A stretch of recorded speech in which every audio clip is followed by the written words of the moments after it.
Skogar is my favorite spot to fly in Iceland. I love this place and I try to bring every group I'm guiding to this spot. And if there is a tiniest possibility for flyable weather, we always say that.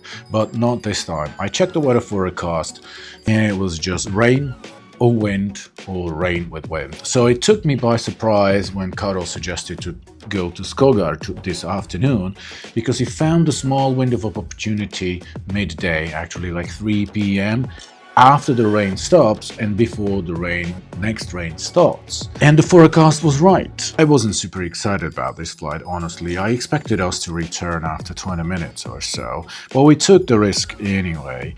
I wanted to show the guys the best, so my goal was to reach at least the heart-shaped lake. I told the guys just to take the photo of that lake and send it to your beloved ones back home. It seemed to be quite a stupid idea. As we approached the heart-shaped lake, the mountains got a little higher, effectively reaching the cloud base, and we were so close to the lee side of those mountains, and the clouds were so dark, and we were actually dodging the rain on the way there, left and right. Here we are now. I can't say I'm enjoying this. I took a few photos, took a few videos, and just let's get out of here. It was such a relief when we turned back. Heading back to the LZ, job done, and now let's get a warm meal. Now on the way home, I wanted to continue to the plane wreck as we usually do. It's an old plane wrecked on the beach, easy flying even in high winds, and Karol was already heading there, and then I spotted a hole in the clouds. I was like, yeah, this is the opportunity. I started to climb. I didn't tell anyone anything on the radio because I wasn't sure if it's gonna work, but eventually it did. And I was there in between those clouds, and I was shouting out loud, although nobody could hear me. I was so excited what I have seen. It looks like paradise.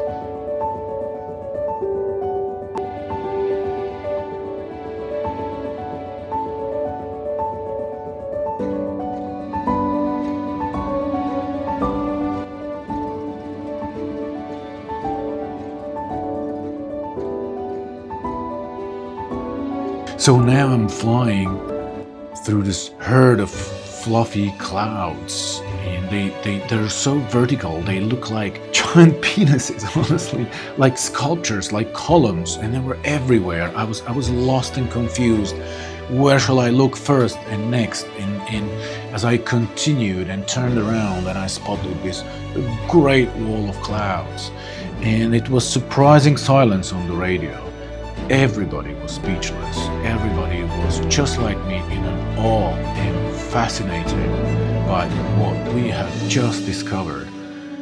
After that tense flight in a turbulent, rainy, stormy conditions, suddenly we were released into this heavenly space where time ceased to exist. I wanted to show the best places in Iceland, and instead I have discovered something totally unexpected. I had probably the best flight of my life here in Iceland, although this could be anywhere. Flying in between the clouds, the Icelandic landscapes played no role at all. This could be anywhere, except it could not be. Nowhere in the world I have seen clouds like these. In this flight, I realized how dangerous routine is. Routine leads to expectations, and expectations set made-up boundaries to our thinking. And in this morning, I was stuck in the routine of thinking morning and evening flying, and it was Karol who pointed out a window of opportunity early afternoon.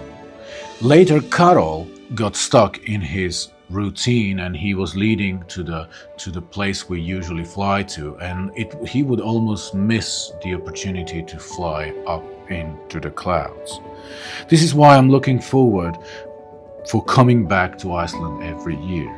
It's always different, always unexpected, always surprising, and honestly, on this flight I felt this was the best flight I had in Iceland ever.